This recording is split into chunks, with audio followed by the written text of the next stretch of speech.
Update है आपके पास?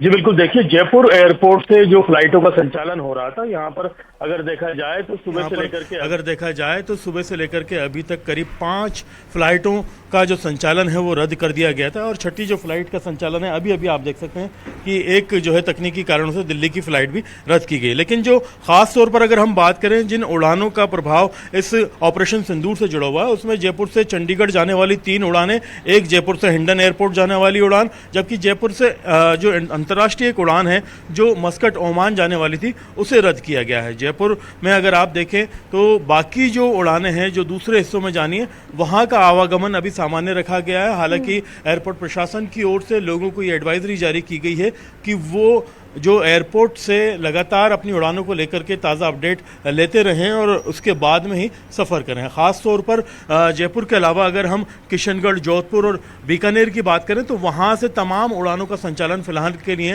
Hold कर दिया गया है। जिस तरह से ऑपरेशन सिंदूर किया गया था उसके बाद में आप देखें कि राजस्थान का जो सबसे बिजी एयरपोर्ट है, अंतर्राष्ट्रीय एयरपोर्ट है, वो जयपुर एयरपोर्ट है। यहाँ पर अगर आप देख सकते हैं कि तुलनात्मक रूप से उतनी भीड़ अभी नहीं है। जो बाकी क्षेत्रों के लिए यात्रियों का आवागमन है वो एक तरह से नॉर्मल है। अगर आप देखेंगे तो भारत के दूसरे हिस्सों में खासतौर पर जयपुर से चेन्नई जाने वाली जो फ्लाइट है और कोलकाता जाने वाली जो फ्लाइट है, बेंगलुरु जाने वाली फ्लाइट है, मुंबई जाने वाली जो फ्लाइट है, उनको अभी ऑन टाइम रखा गया है और वो पूरी तरह से ऑपरेट की जा रही है। जो सिक्योरिटी रीजंस हैं वो आप देख सकते हैं कि उसमें एक तरह से काफ़ी अलर्ट मोड पर यहाँ पर एयरपोर्ट पे रखा हुआ है। CISF की जो यहाँ पर एजेंसीज़ हैं, जो सिक्योरिटी एजेंसीज़ हैं, लगातार गहन निगरानी कर रही हैं और आसपास के इलाकों में काफ़ी जो है एहतियात बरता जा रहा है। ख़ास तौर पर जयपुर के अलावा जोधपुर और बीकानेर एयरपोर्ट पर भी इसी तरह की सावधानी फिलहाल बरती जा रही है। ऑपरेशन सिंदूर जब किया गया था उसके बाद से ही जो है गृह मंत्रालय की ओर से जो एडवाइजरी जारी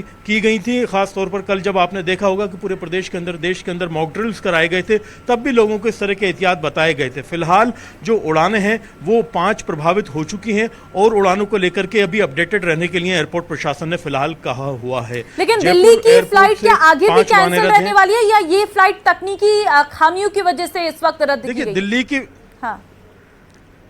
देखिए दिल्ली की उड़ान को फिलहाल अभी तकनीकी खामी से रद्द किया गया है। इसके बारे में और डिटेल अपडेट आना बाकी है। आप देख सकते हैं कि 12:30 बजे ये फ्लाइट थी, फिलहाल इसे रद्द कर दिया गया है। कई बार टेक्निकल रीजन से या फिर एक्सपेक्टेड जो है बुकिंग्स नहीं आने की वजह से भी उड़ानें रद्द होती हैं। लेकिन जो 3 उड़ानें सुबह चंडीगढ़ एयरपोर्ट की थी और एक हिंडन एयरपोर्ट की थी और एक ओमान मस्कट जाने वाली थी, उसको जो है साफ तौर पर ऑपरेशन सिंदूर के बाद में रद्द किया गया है। फिलहाल जो एयरपोर्ट प्रशासन है वो अपने तमाम तरह के पैसेंजर्स को लगातार ये अलर्ट जारी कर रहा है कि किसी भी तरह की मूवमेंट से पहले, सफ़र से पहले आप सारी जानकारी लेकर के निकलें। जो ताज़ा अपडेट है उनकी फ्लाइट को वो लेकर के निकले। जयपुर एयरपोर्ट, लेकिन ये तो एयरपोर्ट की बात रही है, आपने फ्लाइट्स का जिक्र किया है, लेकिन बाकी आपसे जानना चाहेंगे इस वक्त, क्योंकि राजस्थान के बहुत सारे जिले ऐसे हैं जो पूरी तरीके से बॉर्डर्स लगते हुए हैं। ऐसे में क्या कोई रणनीति तैयार की जा रही है उन क्षेत्रों के लिए खास तौर पर? देखिए जो बॉर्डर से सटे हुए ज़िले हैं वहाँ पर ख़ास तौर पर अभी नहीं, पहले से ही जो है प्लान तैयार हैं, सारी चीज़ें हैं, जो सारी एजेंसीज़ हैं वो अलर्ट मोड पर हैं और लोगों को भी जो है मॉक ड्रिल के लिए पहले से ही अलर्ट किया जाता रहा था। और अभी फ़िलहाल वहाँ पर काफ़ी जो ऐसे संवेदनशील क्षेत्र हैं उनको भी चिन्हित किया हुआ है और वहाँ पर टेक्निकल जो गाइडलाइंस है कि किस तरह की सिचुएशन में क्या करना है उसको लेकर के भी एक तरह से बात की। जयपुर एयरपोर्ट के मुकाबले अगर हम बीकानेर की और जोधपुर की बात करें तो वहाँ पर सुरक्षा, निगरानी और बाकी चीज़ें कई गुना बढ़ाई हुई है, क्योंकि वो इंटरनेशनल एयरपोर्ट पर जयपुर के मुकाबले काफ़ी नज़दीक भी पड़ती हैं। ऐसे में जो इलाके बहुत ज़्यादा सटे हुए हैं वहाँ पर BSF से लेकर के इंडियन आर्मी से लेकर के बाकी जो जिम्मेदार एजेंसीज हैं सब लोग अलर्ट उस पर हैं और वहाँ पर हर चीज़ पर, हर मूवमेंट पर लगातार बारीकी से निगरानी की जा रही है। देखिए सरकार जो है वो जयपुर में ही बैठती है, ऐसे में बहुत महत्वपूर्ण हो जाता है ये क्षेत्र भी, जयपुर ज़िला भी अपने आप में महत्वपूर्ण हो जाता है क्योंकि यहीं से जो है सारे कमांड्स जो हैं आगे बढ़ते हैं। ऐसे में सरकार की कोई अलग से रणनीति है कि किस तरीके से राजस्थान को खास तौर पर, क्योंकि एक संवेदनशील ये राज्य है, क्योंकि इसके जो सीमाएं हैं वो बहुत ज़्यादा पाकिस्तान से लगती हुई, श्रीगंगानगर में अलर्टनेस है, बहुत क्लोज है वो पाकिस्तान के एरिया, और बाड़मेर, जैसलमेर, वहां पर तो हम देख रहे हैं कि पूरी रात ब्लैकआउट रहा था। जी बिल्कुल, देखिए कि सबसे लंबी जो अंतर्राष्ट्रीय सीमा है पाकिस्तान से जुड़ी हुई वो आप देखेंगे कि कहाँ से बाड़मेर से स्टार्ट होती हुई उसमें फिर आपके जैसलमेर भी आता है, बीकानेर भी आता है, श्री गंगानगर का काफ़ी हिस्सा आता है। तो ये एक लंबा चौड़ा क्षेत्र है जिसमें एक बड़ा थार का रेगिस्तान आता है, कुछ हिस्सों में काश्तकारी का इलाका भी आता है। यहाँ पर जो है जो डीजी इंटेलिजेंस है, राजस्थान की जो पुलिस है, वो अपने स्तर पर भी लगातार जो है इंटेलिजेंस को एक्टिव किए हुए है। खुद मुख्यमंत्री जो है जिम्मेदार अधिकारियों से लगातार चर्चा इसमें बनाए हुए हैं। जो संवेदनशील क्षेत्र है वहाँ पर जो सेंट्रल एजेंसीज़ हैं वो तो अपना काम कर रही हैं, स्टेट एजेंसीज़ भी लगातार इस चीज़ को लेकर के अपने काम में लगी हुई हैं। वहाँ पर लोकल एडमिनिस्ट्रेशन को डायरेक्शंस दिए हुए हैं। जो इमरजेंसी रिस्पांस टीमें हैं, ख़ास तौर पर जो मेडिकल से रिलेटेड हैं, इसके अलावा जो सिविल डिफेंस की टीम है, बाकी और जो अग्निशामक वगैरह की टीम है, उन सभी को अलर्ट मोड पर रखा हुआ है और लगातार वो अपने अपने क्षेत्रों को लेकर के तमाम जो उनकी रिहर्सल हैं, मॉक ड्रिल हैं, वो कर चुकी हैं और हर तरह के इमरजेंसी रिस्पांस के लिए तैयार भी हैं। क्या विदेशी पर्यटन पर भी प्रभाव पड़ रहा है?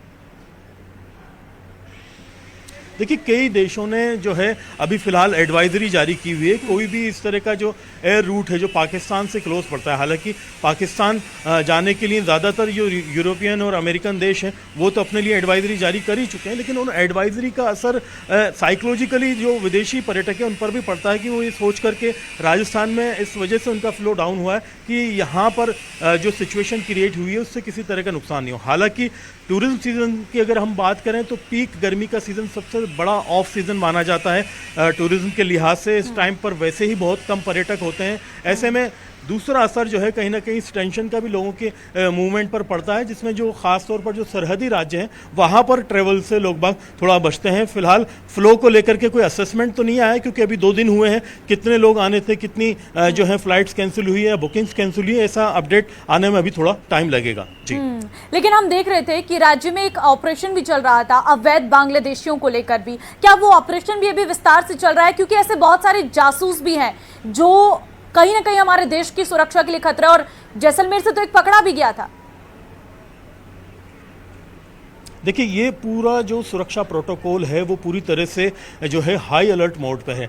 वो सिर्फ बांग्लादेशियों के लिए नहीं, किसी भी तरह की संदिग्ध एक्टिविटी हो, किसी भी तरह के संदिग्ध लोग हों या किसी तरह का इस तरह का माहौल हो, उस तरह के लोगों को सघन अभियान चला करके अभी से ही नहीं, पिछले 1 महीने से लगातार जो है चिन्हित किया जा रहा था। इसमें अब जब ये ऑपरेशन सिंदूर किया गया है और बारीकी से जो है एजेंसीज अलर्ट मोड पर आ गई हैं, उसमें न सिर्फ सेंट्रल की एजेंसी है बल्कि स्टेट की जो IB है, SOG है, बाकी दूसरी टीम भी लगातार लगी हुई है। पिछले दिनों आपने देखा होगा कि जो बांग्लादेशी जो मूवमेंट है उनको लेकर के ये काम किया गया और ख़ास तौर पर सरहद के आसपास के इलाकों में जहाँ पर जो लोग ताल्लुक़ रखते हैं पाकिस्तान से या वहाँ से मूवमेंट करके आए हैं, उन लोगों को लेकर के भी एडवाइजरी जारी की गई थी। हालांकि ज़्यादातर लोग उनमें से मूव कर गए हैं, लेकिन जो लोग कुछ इंटरनेशनल लॉज की वजह से या कुछ परेशानी की वजह से नहीं जा पाए, उनको लेकर के भी निगरानी लगातार बनाई हुई है। इसमें ज़िला कलेक्टर की अपनी अपनी टीम हर ज़िले में बनी हुई है और ख़ास तौर पर जो सरहदी ज़िले हैं, जैसे हम बाड़मेर की बात करें, जैसलमेर की बात करें, बीकानेर की बात करें और जोधपुर से लेकर के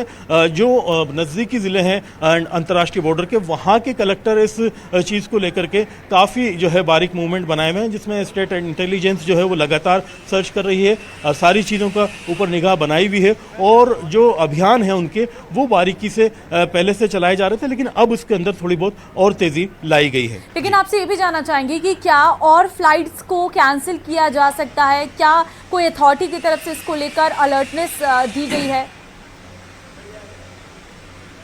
देखिए, अभी सारी चीज़ें वेट एंड वॉच वाली सिचुएशन में है। जिस तरह का रिस्पॉन्स इंडिया ने ऑपरेशन सिंदूर के ज़रिए दिया, एक बड़ा संदेश था अंतर्राष्ट्रीय स्तर पर और अपनी स्थिति साफ कर दी थी कि हमारा जो ये ऑपरेशन है वो सीधे तौर पर आतंकवाद के खिलाफ है और एक मैसेज भी दिया गया था कि इसमें सिविलियंस के लिए या फिर वहाँ के लोगों के लिए कोई नुकसान नहीं है। लेकिन जब ये रिएक्शन होता है तो उसके बाद में वेट एंड वॉच वाली सिचुएशन होती है और हालात को देखने वाली बात होती है कि किस तरह से वहाँ का रिस्पॉन्स आता है। ऐसे में यहाँ पर जो मॉक ड्रिल कराई गई हैं, एहतियात जो बरते जा रहे हैं, सभी एजेंसीज को जो अलर्ट मोड पर रखा हुआ वो इसीलिए रखा हुआ है कि सिचुएशन को देखा जाए और किसी भी तरह के एक तरह से कोई भी घटना हो उसके लिए तैयार रहा जाए। इसी एहतियात के लिए 4 और 5 एक तरह से 4 राष्ट्रीय और एक अंतर्राष्ट्रीय जो फ्लाइट है वो रद्द की गई है। फिलहाल अभी यह है कि अगर सब कुछ नॉर्मल होता है या फिर कोई आगे सिचुएशन नॉर्मल होती है तो बाकी चीज़ें भी रूटीन में अपने वापस आ जाएंगी और अगर नहीं होता है, कुछ एक्शन या रिएक्शन देखने को मिलता है तो हो सकता है और भी उड़ानों को यहाँ से रद्द करने का फैसला लिया जाए जी। लेकिन आपसे ये भी जानना चाहेंगे, कल जब मॉक ड्रिल की गई थी, जब ब्लैकआउट किया गया था, किस तरीके का रिस्पांस मिला आम जन का, क्योंकि ये मॉक ड्रिल तब की गई थी कि अगर कोई सिचुएशन आपके सामने ऐसी आ जाती है तो आपको सावधानी बरतनी है। देखिए, वॉर सिचुएशन के अंदर जो ब्लैकआउट की मॉक ड्रिल की जाती है वो कोई आसान काम नहीं होता, और ख़ास तौर पर अपने प्रदेश की अगर हम बात करें तो यहाँ के लोगों को एक लंबे अरसे से इस तरह की मॉक ड्रिल की आदत भी नहीं थी। हालांकि एजेंसीज ने सभी को अलर्ट किया, अधिकारियों ने सबको साथ में लिया, सभी लोगों को एडवाइजरी जारी की गई, बताया भी गया। जो 100% आउटपुट था वो तो नहीं था कि भाई पूरी तरह से ब्लैकआउट का 100% असर देखने को मिला। कुछ जगह लोगों को एजुकेट भी करना पड़ा, समझाना भी पड़ा, लेकिन लोगों के अंदर जो रिस्पॉन्स है, ख़ासतौर पर जो इस तरह के इलाके थे, जो शहरी इलाके थे जहाँ पर बिजली लाइट ज़्यादा होती थी, जहाँ पर चीज़ों को निशाना बनाया जा सकता, तो वहाँ पर लोगों ने काफ़ी संवेदनशीलता दिखाई। ब्लैकआउट का असर भी देखने को मिला, लोगों ने लाइटें बंद करी अपनी वाहनों की, अपने मकान प्रतिष्ठानों की। मैं लौटती हूँ आपके पास, अरबाज आप बने रहिए। विक्रम जगरवाल संवाददाता बीकानेर से इस वक्त हमारे साथ लाइव है। विक्रम, सीमावर्ती क्षेत्र है बीकानेर, कैसा माहौल है यहाँ पर? तो अंतर्राष्ट्रीय हवाई अड्डा भी बंद कर दिया गया है।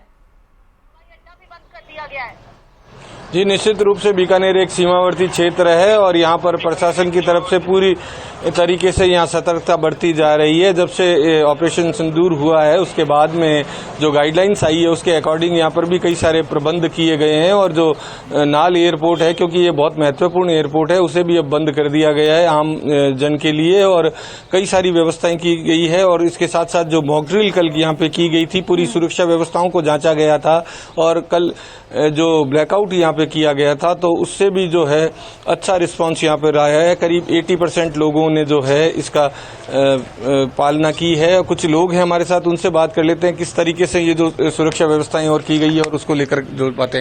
जी सर, किस तरीके से देखते हैं आप ये एयरपोर्ट बंद कर दिए गए, सतर्कता बढ़ती? सर, हालात देखते हुए बहुत जरूरी था कि हम लोग इसमें सतर्कता बरतें, और समाज का और समाज के हर व्यक्ति का यहाँ पे पूरा सपोर्ट है गवर्नमेंट के साथ में कि इस तरह के जरूरी है ये स्टेप उठाना, क्योंकि जिसको जो भाषा समझ आए उसमें रिप्लाई करना जरूरी है। और दूसरा जो ब्लैकआउट वाला था उसमें लगभग पूरा तरह से कोऑपरेशन था बीकानेर की जनता का, कोई छुटपुट बातें छोड़ के लगभग पूरी तरह से सफल था।